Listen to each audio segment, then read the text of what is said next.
돈이 없으니까 포기하고 말 것이냐? 그럼 아예 사업 자체를 포기해야 되고 포기가 안 되니까 머리를 쓸 수밖에 없는 거죠. 제가 책을 읽으면서 느낀 점은 야, 진짜 겁도 없다. 젊었으니까. 해보면 되지. 해보고 안 되면 마는 거지. 사람들이 쉽게 시작하지 못하잖아요. 정말 그 실행력. 가장 큰 이유 뭐라고 보세요? 자그마한 이름 없는 회사의 미술 공모전이면 관심이 없는데 네. 충주시가 들어가면서 레벨이 쫙 올라갔죠. 요거는 예상하지 않으셨는데 전혀 몰랐죠. 후에 갑자기 된 거네요. 오, 약간 일타쌍피 느낌으로.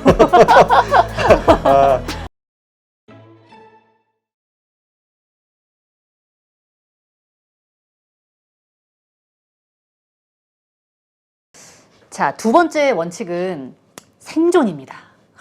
절박함으로 살아남아라. 생존. 너무나 공감되는데, 근데 사실 대표님도 제가 보기에는 정말 안 그래도 되는데 너무나 절박한 순간들을 많이 경험을 하신 것 같습니다. 뭐 기억에 남는 일화가 많으실 것 같은데 저는 이 책에서 본 것 중에서 유람선 아이디어. 왜냐하면 이게 지금이야 그냥 그렇구나 하는데 이거를 생각해내신 게 90 몇 년도? 97년? 97년. 그쵸. 그쵸. 그때 어떻게 이런 생각을 했지? 약간 이렇게 생각이 들더라고요. 전공이 약간 이쪽. 아니요, 그건 아니고 네. 그때 그 미국 드라마가 있었어요. 사랑의 유람선이라는. 사실 그대로 있었어요. 그 유람선을 타고 다니면서 뭐 하는. 네. 근데 이제 그거하고는 좀 결이 다르지만 이벤트를 하는데 선상 파티라는 말이 저는 되게 와닿아서 가지고. 그때가 약간 결혼정보회사 같은 그런 업체를. 그렇죠. 하실 그때 이제 때죠? 결혼정보 회사를 이제 처음 시작했던 네. 일본에서 성행하고 있다라는 일본 신문 잡지를 보고 네. 나도 이제 따라 한 거죠. 그때 듀오 있었나요? 있었죠. 있었군요. 그러나 창업했을 때는 네. 창업하고 6개월이 지나도록 듀오라는 회사가 있는지도 몰랐어요. 그러니까 정말 조사 없이 네. 그냥 의욕만 가지고 시작했던 거죠. 아하. 그러면서 네.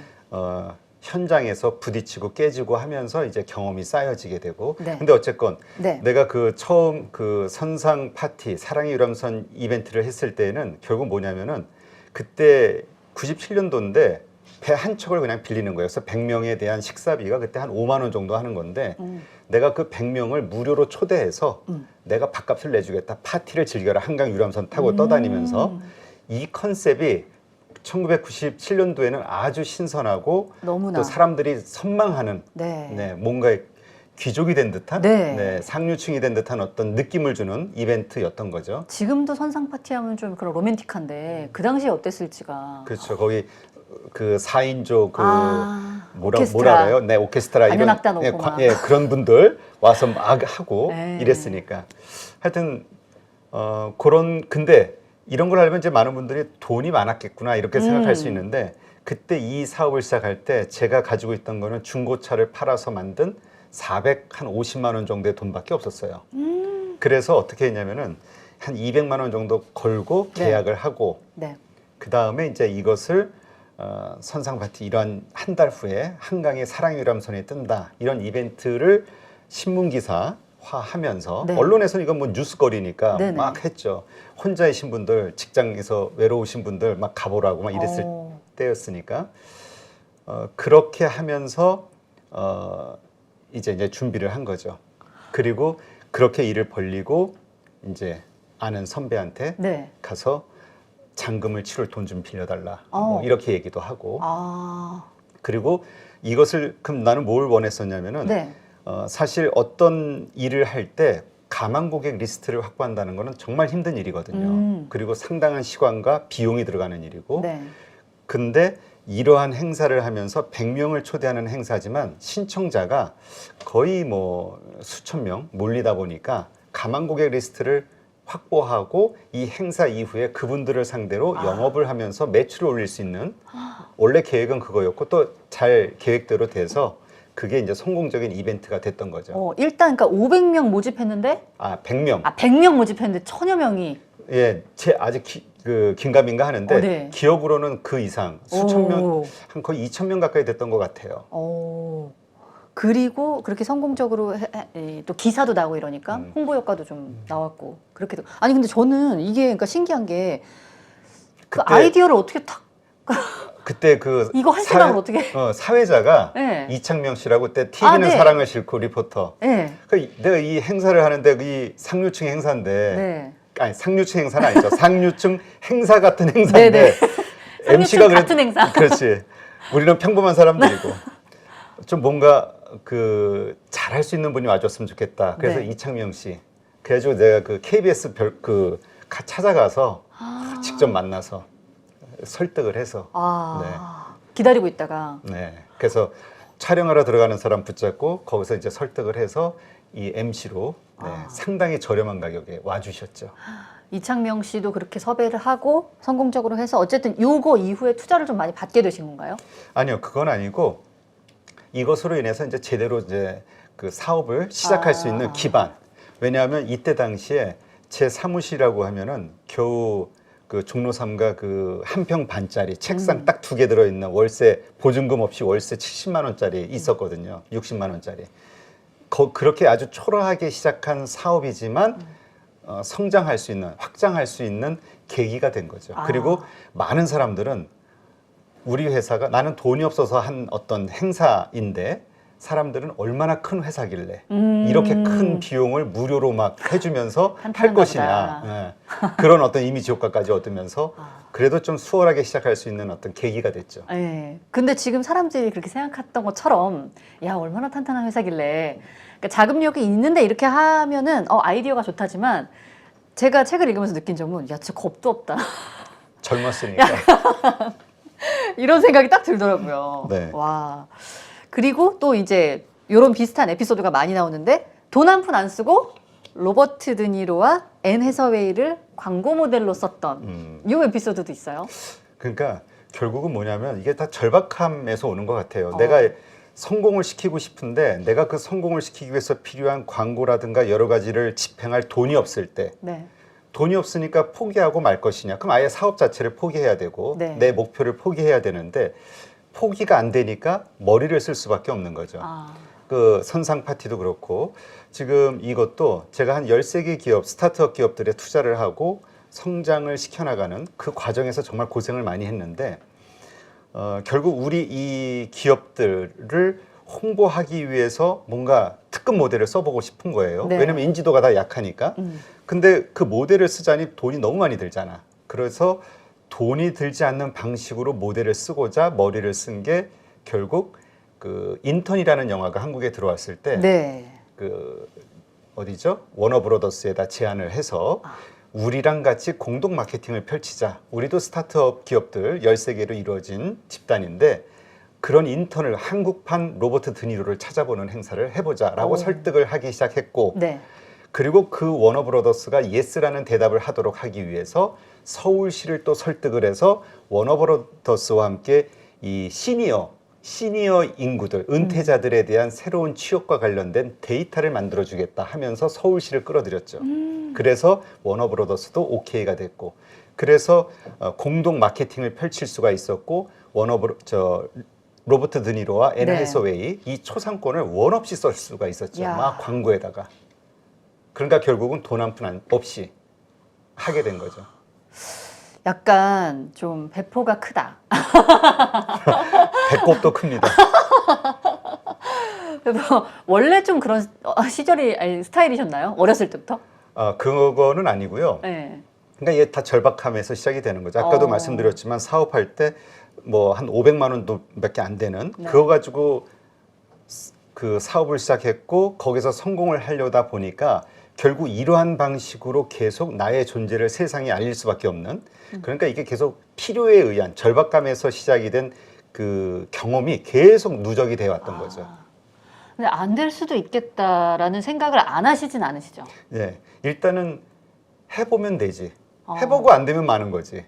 근데 안 될 수도 있겠다라는 생각이 없으시진 않을 거 아니에요? 그러니까 그런 불안감이 늘 같이 있을 거 아니에요? 아니, 그 생각 자체를 그래서 완벽한 시작을 하지 마라라고 얘기하는 게 그냥 내가 원하는 것만 생각하는 거예요. 그래서 원하는 것을 얻기 위해서 어떤 방식으로 접근할 수 있을까만 생각하는 거죠. 어. 그러니까 이제 그 다른 말로는 그게 창의성이 되는 거고 아이디어가 되는 거겠죠. MBTI가 혹시 어떻게 잘 몰라요, 나도. 대표님 MBTI 한번 해봐야 될 것 같아요. 그래서 이런 비슷한 예가 네. 제가 그 충주시에 그 NST라는 화장품 회사가 있어요. 아, 네. 이 회사 같은 경우도 비슷한 사례가 있었는데 이 회사의 브랜드를 띄우기 위해서 화장품을 판매하지 않는 곳에다가 팔아보자. 그래서 은행에서 화장품을 판다면 어떨까? 이게 말이 안 되거든요. 네. 근데 결국은 시도를 했고 성공을 해서 기업은행 충주 지점에서 화장품 사랑의 무인 판매다라고 해서 그러니까 누구나 그 화장품을 들고 가고 자기가 자발적으로 돈을 넣고 네. 거기서 발생한 이익금으로 충주시의 그 부루 어린이 그 뭐죠 단체가 있어요. 네. 거기에 이제 기부하는 형태로 그래서 공동 마케팅으로 기업은행과 그래서 이것이 또 언론에 크게 화제가 됐던 적도 있고. 보면은 이게 항상 이 굉장히 이제 반짝이는 아이디어 이런 걸로 이런 마케팅 쪽을 너무나 잘 활용하셨던 것 같아요. 그 내가 필요에 의해서 그러니까 처음부터 이런 사람은 아니었고 사업을 시작하면서 돈은 없고 광고할 돈은 없는데 자꾸 나를 알려야만 하는 그 필요는 있고 그러다 보니까 이제 자꾸 머리를 쓰고 그러려면 어떻게 해야 될까 하다 보니까 이제 그게 하나의 그 실력으로 쌓였다 이렇게 저는 생각이 돼요. 제 성향도 좀 바뀌었고. 맞습니다. 그래서 절박함이라는 게 사실은 좀 중요한 요소이기도 한 것 같습니다. 자, 그리고 이제 세 번째 원칙으로 한번 가보겠습니다. 실행. 일단 움직여라. 처음에 얘기했던 완벽하게 시작하려고 하지 말아라랑 약간 일맥상통하는 얘기이기도 할 것 같은데 실행을 가장 중요하게 보시나요?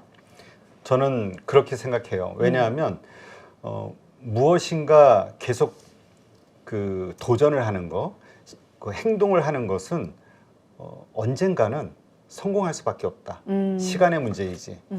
왜냐하면 다들 그 행동하는 것 자체를 두려워하기 때문에 시작을 잘 못하거든요. 네. 그래서 오죽하면은 그 미국이 아니라 일본이죠. 일본의 전국 시대 때 그 오다 노부나가라는 그 일본 통일의 어떤 첫 번째 기틀을 만든 사람이 있는데 장군이 이 사람은 항상 자기 전투가 끝나고 나면 포상을 할 때 누구에게 상을 줬냐면 적장에 목을 벤 병사에게 상을 안 줬어요. 가장 큰 상은 누구에게 주냐면은 제일 먼저 적진을 향해서 뛰어들어가는 병사. 왜냐하면 행동을 한다는 것, 두려움을 이기고 실패할지도 모른다는, 죽을지도 모른다는 두려움을 이기고 먼저 움직인다는 것 자체를 높이 평가해 준 거죠. 그러니까 그만큼 힘들기는 해요. 네. 그렇기 때문에 우리가 그것을 자꾸 쉽게 하기 위해서 자꾸 행동하는 게 좀 필요하죠. 사람들이 쉽게 시작하지 못하잖아요. 정말 그 실행력. 가장 큰 이유 뭐라고 보세요? 쉽게 시작하지 못하는 가장 큰 이유. 첫 번째는 혹시나 실패하지 않을까에 대한 두려움, 그리고 내가 실패했을 때 주변 사람들이 나를 어떻게 볼까 거기에 대한 두려움. 맞아요. 저는 가장 큰 게 이 두 가지라고 봐요. 우리는 특히 남의 의식, 남의 시선을 많이 의식을 하죠. 그 사실 하나도 안 중요한데 그렇죠? 신경도 안 써. 왜냐면 저 사람이 학원 말건 신경도 안 써. 근데 거기에 진짜 많이 얽매 있는 것 같아요. 그거 좀 잘 그래서 볼 수가 스스로 있다. 자기 자신을 자꾸 억누르고 네. 억제하고 이러다 보면은 스스로 자꾸 또 위축이 돼가지고 점점 더 움직이는 게 힘들어지죠. 네. 그래서 저희도 가끔 뭐 하려고 할 때 서로 얘기해 주거든요. 괜찮아. 사람들은 네가 생각하는 것만큼 관심 없어 너한테. 뭐 이런 얘기 많이 해주거든요. 자, 그리고 이제 이 챕터에 보면은 뻔뻔하고 당돌하게 요구하라라는 그런 챕터가 있습니다. 여기 보면은 8.15 모니터 처음 시작하실 때 촬영 편집 이런 것도 몰랐지만 이런 부분도 몰랐지만 사실 대단한 인맥이 있으시거나 출연하시는 분들과 어떤 뭐 개런티라던가 출연료라던가 이게 막 높아서가 아니라 이 섭외 과정도 보니까 거의 약간 지금의 얘기하셨던 모든 과정과 비슷하게 정말 그냥 무대뽀로 밀어붙여가지고 하신 게 많더라고요. 대단한 분들 많이 섭외하시잖아요. 네, 일단 그 내가 나의 그 어떤 뭐라 그럴까 위치랄까 아니면 나의 그 크기를 규정을 해버리면은 네. 거기서 스스로 위축이 돼서 벗어나질 못하거든요. 그럼 자꾸 내가 할 수 있는 일 혹은 가능한 것만 자꾸 찾게 되고 그러면 이제 성장이 잘 안 되죠. 네. 그것도 비약적인 성장. 그래서 저도 이 유튜브 처음에 할 때는 정말 인지도 높고 그다음에 정말 많은 사람들이 좋아하는 분을 모셔야 되는데 그런 분들이 과연 처음 시작할 때는 지금은 이제 많은 분들이 이제 출연하고 싶어하는 그런 네. 방송이 됐지만 처음에 뭐 1,000명, 2,000명 이런데 누가 오고 싶겠어요. 근데 그런 분들이 오겠냐고. 네. 그런 생각을 한다면 내가 아예 시도도 못하죠. 그쵸. 그러나 어쨌건 내 생각, 내 상황은 무시하고 내가 필요로 하는 분들 그래서 도와주십시오라고 먼저 다가갔. 근데 의외로 많은 분들이 누군가 나에게 도와달라고 요청을 했을 때 네. 도와주고 싶어하는 마음을 가진 분들이 참 많아요. 아. 저도 마찬가지고 네. 제가 그 뭐죠? 그 스타트업 혹은 여러 가지 어려움에 빠진 기업들을 도와주는 무료로 네. 그거를 한 4년간 했는데 나는 도움을 줄 준비가 돼 있고 그래서 그걸 하고 있는 과정인데도 불구하고 많은 분들이 두려워서 과연 내가 부탁하면 들어줄까? 네. 만나달라고 하면 만나줄까?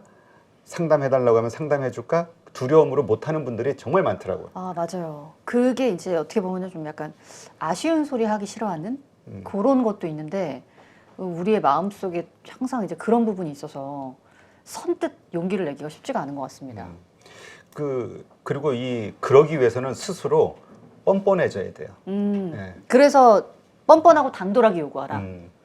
제가 그 조금 전에 NST도 말씀을 드렸는데 네. 또 다른 케이스가 하나 있어요. 뭐냐면은 이게 어떤 회사냐면은 예를 들어서 매출이 어느 정도 발생은 되는데 그냥 왜 우리 마트나 슈퍼 같은 데 가면 그냥 이렇게 싸게 핸드크림이라든가 염색약이라든가 이렇게 집어오는 네. 이런 제품이었어요. 몇 년 전에는. 아, 이게 한 7, 8년 전일 겁니다. 그러니까 어느 날 유통업체에서 그 입점을 금지해버리면 바로 어려워질 수밖에 없는 브랜드 파워가 없으니까. 네. 근데 브랜드를 갖기 위해서는 엄청난 광고비가 필요하잖아요. 그래서 돈을 들이지 않으면서 브랜드 파워를 높일 수 있는 방법이 뭘까? 매출액이 한 50억? 아마 그때는 제 기억으로는 그랬을 건데 50억, 뭐 100억 요 정도. 그래서 어떻게 했냐면은 충주시가 제가 어떻게 생각을 했냐면 좀 오히려 알려지지 않은 브랜드지만 고급 예술적인 어떤 우아한 이런 어떤 브랜드로 좀 그 자리매김을 하기 위해서 화장품 용기에다가 작가들의 미술 작가들의 그 작품을 근데 너무나 알려져 있는 이런 게 아니라 네. 새로운 작가들, 신진 작가들이 자신의 작품을 일반인에게 그 보여줄 수 있는 하나의 통로로 이 화장품 용기를 사용해보자. 그러니까 컨셉이 달라지는 거죠. 네. 그래서 이것을 공모전을 통해서 한번 모아서 이 붐업을 좀 시키고 또 실제로 그런 화장품을 만들고 거기에서 리베이트를 로열티를 또 작품 지원비로 제공을 하자. 그런데 이 공모전을 하려면은 미술 작가들 공모전을 하려면 뭐 권위 있는 심사위원들 불러와야 되고 그렇죠. 비용이 엄청 들어요. 네. 그래서 뭐 1억 몇 천만 원이 들더라고. 그럴 돈 있으면 광고를 하지. 네. 그래서 짰던 게 뭐냐면은 충주시장님을 찾아갔어요. 충주시가 예술의 도시라며. 네. 그래서 제가 충주시장님한테 얘기한 거예요. 네네네네. 시장님, 예술의 도시라고 얘기하는 이 충주, 문화의 도시라고 하는 이 충주에서 충주 소재 기업, 여기가 충주시에 소재에 있는 기업인데 네. 함께 미술 공모전을 하십시다. 그래서 이제 아까 얘기한 그 취지를 얘기하면서 설득을 했죠. 시장님이 넘어왔어요. 그래서 지금도 언론 검색해 보시면 제1회 충주시 NST 미술 공모전. 그래서 이 자그마한 이름 없는 회사의 미술 공모전이면 관심이 없는데 네. 충주시가 들어가면서 레벨이 쫙 올라갔죠. 아, 그렇죠. 신뢰도가. 시가 보증하는 거니까. 그렇죠. 또 충주시 입장에서는 명분이 너무 좋잖아요. 그렇죠. 예술의 도시에서. 자기 소재 기업도 도와주는 거고. 근데 이것만 가지고는 또 부족해요. 네. 심사위원을 어떻게 할 것이냐, 그렇죠. 또 작가들을 어떻게 어떻게 많이 응모하게 할 것이냐. 그래서 썼던 게 뭐냐면은 충주시의 500명의 공무원들이 투표하게 하는 거. 그러니까 심사위원 전문가가 투표를 하게 하는 게 아니라 네. 미술 작가들의 이 신진 작가들, 젊은 작가들의 작품을 일반인의 시각으로 평가받아보자. 이 컨셉으로 바뀐 거예요. 그러면서 여기에 아마 많은 그 작가들이 되게 호기심이 생겼나 봐. 일반인은 내 작품을 어떻게 볼까? 그럴 수 있죠. 시각이. 네. 그래서 딱 5만 원 광고비를 썼는데 460점의 작품이 공모가 됐어요. 와. 응모가 됐어요. 그때 정말 깜짝 놀랐죠. 와. 그러니까 이 모든 것들이 다 이런 아이디어. 그냥 어느 날 궁리하다가 절박하게 궁리하다가 번뜩 나오시는 건가요? 네, 절박하게. 근데 참 네, 약간 재밌는 지금 건 미술 같은 거는 조금 이제 어머님의 영향도 있으셨겠네요, 그죠? 아니요, 그러진 않아요. 아니요? 저는 원체 이 예술 쪽으로는 저 아주 이 감이 센스가 없어가지고 그래서 학교 다닐 때도 그 미술 용품은 전문가용 최고급을 썼지만 네. 막상 다 빌려줬어요. 난 직접 하나도 못하니까. 근데 또 하나 네. 재밌는 거는 네. 이 일이 있고 나서 몇 개월 후에 나는 가수다라는 프로가 생겼죠. 네. 일반인의 그 500명 그 투표에 의해서 그렇죠. 되는. 예. 그래서 원조는 나는 화가다. 뭐 아. 해가지고 또 화제가 되면서 또 마케팅 2차 붐이 좀 일어났던. 요거는 예상하지 않으셨는데 전혀 몰랐죠. 후에 갑자기 된 거네요. 오, 약간 일타쌍피 느낌으로. 시작은 사례는 참 우아한데 그 대응이 좀 싼 마이네요. 일타쌍피. 일타쌍피로. 아니 그리고 여기서 이 이야기를 보면 에피소드가 재밌는 게 많은데 저는 그게 재밌더라고요. 돈이 없는데 강남에 엄청 비싼 사무실 구한 에피소드 있잖아요. 아니 이것도 너무 웃기더라고요. 너무 재밌더라고요. 네, 이것도 짧게 얘기해 주시죠. 그러니까 아마 그때가 제가 생각하기로는 2000년인가 1999년 정도였을 거예요. 네. 8년이나 9년. 이제 일이 어느 정도 궤도를 잡아가는데 더 폭발적으로 성장하고 싶은 거예요. 근데 성장하려면 제가 생각하기에는 강남역 근처에 인테리어가 고급스럽게 돼 있는 100평 이상의 사무실이 필요한 거예요. 네. 근데 그 사무실을 구하려니까 한 5억 정도가 필요해.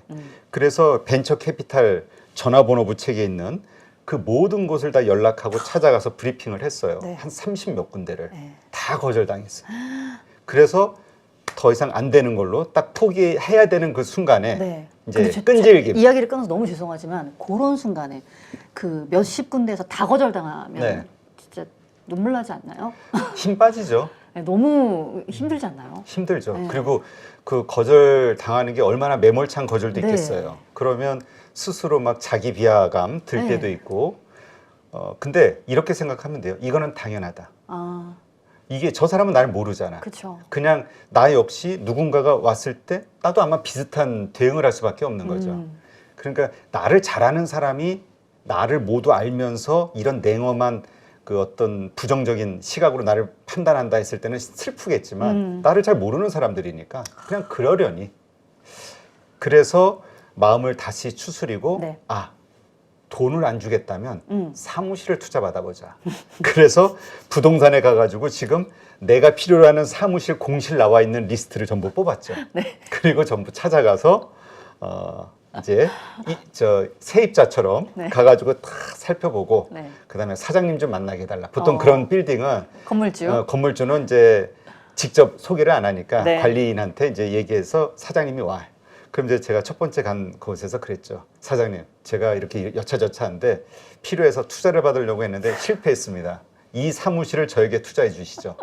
그랬더니 미친놈 나가라고 쫓겨났어. 진짜 말도 안 되는 얘긴데. 두 번째도. 네. 두 번째도 쫓겨났어요. 너무 당연하잖아요. 그렇죠. 네. 근데 세 번째를 갔는데 네. 이분은 핏이 굳더라고. 아, 그러면서 얘기를 들어요. 어. 그러더니 내일 이 시간에 다시 오래. 사람이 기대되잖아요. 네. 그래서 다음 날 떨리는 가슴으로 찾아갔죠. 그랬더니 자기 인생에서 가장 위험한 결정을 하는 것 같다고 하면서 믿고 투자해주겠다. 이야. 그래서 사무실을 그래서 2년 후에 코스닥 상장을 추진할 정도로 막 성장할 수가 있었던 그런 경우가 있었죠. 그분은 어쨌든 뭔가를 보신 거군요. 그랬겠죠? 대표님에게서 뭔가를 찾아낸 거겠죠? 네. 앞에 두 분은 뭐 말도 안 되는 소리야 이랬지만. 그렇죠. 아니 근데 저는 이렇게 생각해요. 네. 이런 말이 있죠. 두드려라 열리리라. 네. 혹은 끊임없이 열릴 때까지 두드려라. 왜냐하면 사람이 살아있는 생물이다 보니까 이 생각과 컨디션이 항상 바뀌죠. 네. 내가 지금 기분 나쁘고 슬프고 몸이 아프고 이런 일이 있을 때 누군가 와서 부탁을 하거나 이럴 땐 짜증나요. 근데 반대로 내가 막 좋은 일이 있고 뭐 즐거운 일이 생겼고 뭐 아주 행복해요. 그럼 누군가 부탁을 왔을 때 마음의 문이 열리면서 들어주는 그 가능성이 높아지죠. 그래서 저는 결국은 사람 기적이라는 게 이 사람 세상에서는 있다고 믿는 게 이러한 것 때문에. 그래서 사람은 오늘 거절했다가도 내일 내가 좋은 환경일 때는 승낙할 수도 있거든요. 그래서 그러네. 끊임없이 두들겨야 된다. 내가 원하는 걸 얻을 때까지는. 제 생각은 그래요. 굉장히 와닿는 말입니다. 그렇게 생각을 못 해봤네요, 여태까지. 앞으로 그렇게 사세요. 네. 아니, 왜냐하면 제가 특히 이렇게 말씀드리면 좀 보시는 분들 어떨지 모르겠지만 진짜 있는 그대로 전도 여자잖아요. 네. 거절에 익숙하지가 않아요. 거절당하는 상황에 뭐 일이든 사람이든 그러다 보니까 더 두려워한다는 생각을 저도 이제 일하면서 많이 했거든요. 특히 이제 제 일을 하면서. 그래서 저도 이제 그거에 대해서 익숙해져야지라고 생각은 하지만 쉽지 않더라고요. 근데 이렇게 그러니까 한 번 거절당하면 이 사람은 아니구나가 아니라 오늘은 저 사람이 저렇게 생각할 수 있지만 내일은 좀 다를 수도 있겠구나.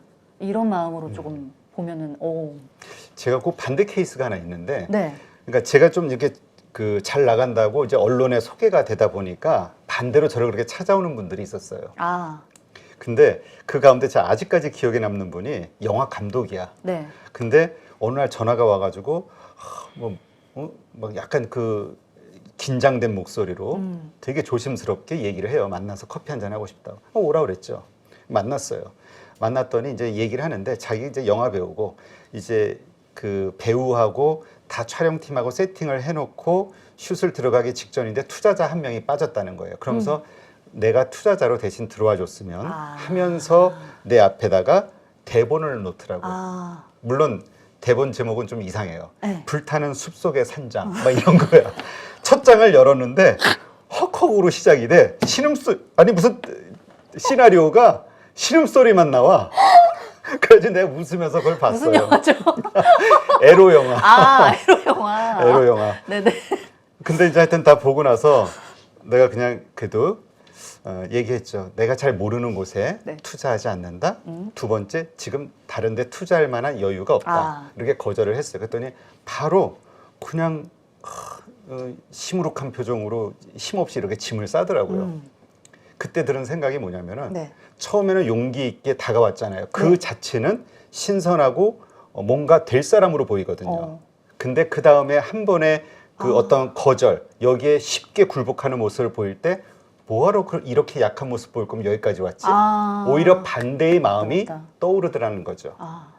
그래서 나도 그래서 그때 경험을 항상 생각해요. 내가 누군가에게 거절을 당했을 때 내가 쉽게 포기하는 모습을 보이면 안 되겠구나. 상대도 내가 그때 느꼈던 나에 대한 그 부정적인 생각을 할 수 있겠구나. 맞네요. 너무 그러니까 이게 또 거절당했을 때 빨리 이렇게 안 하면은 뭔가 구차해 보일까 봐 또 이제 그런 게 있었는데 자존심 때문에. 쿨해 보여야지 이랬는데 그게 아닐 수 있겠군요. 그렇죠. 내가 그래서 절박함이 필요하다는 거죠. 내가 정말로 절박한 것이라면 그것을 위해서는 그런 순간을 이겨낼 수 있는 힘이 생기거든요. 욕구가. 근데 되면 좋고 없으면 말면 말고 이런 거라면 그냥 끝나지. 맞아요. 너무 쿨하면 안 돼. 너무 쿨하면 안 돼. 절박한 상황에 빠지면 그리고 그 절박함 가운데서 이루고 싶은 어떤 목표가 있다면 분명히 달성할 수 있을 거라 생각이 됩니다. 지금 뭔가 어려운 상황에 빠지신 분, 새로 시작할 수밖에 없는 분, 원하는 목표, 성공을 위해서 뭔가 액션을 취하고 싶은 분, 이 책이 기가 막힌 길잡이가 될 거라 자신합니다.